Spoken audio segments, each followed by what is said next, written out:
Sa It's Showtime, muling na pag-uusapan ng isa sa mga paboritong celebrity co-host na si Kim Chiu.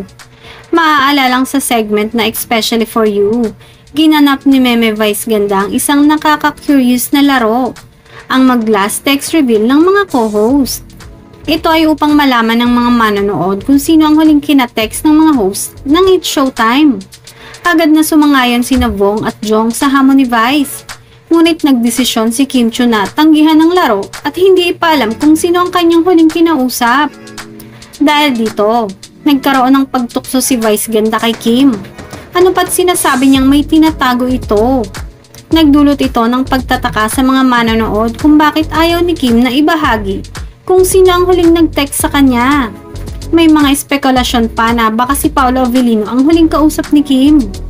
Samantala, kanina ay tila nakumpirma ng madlang people na si Paolo nga ang tinutukoy ni Vice na huling nagte-text bago sumalang ang aktres sa programa.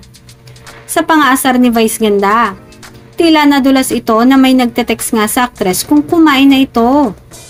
Kinilig at iniwasan ni Kim ang pangaasar ni Vice. Hindi naman kinumpirma ay alam na umano ng mga Kim Pao fans na si Paolo Avellino ang tinutukoy ni Vice Ganda.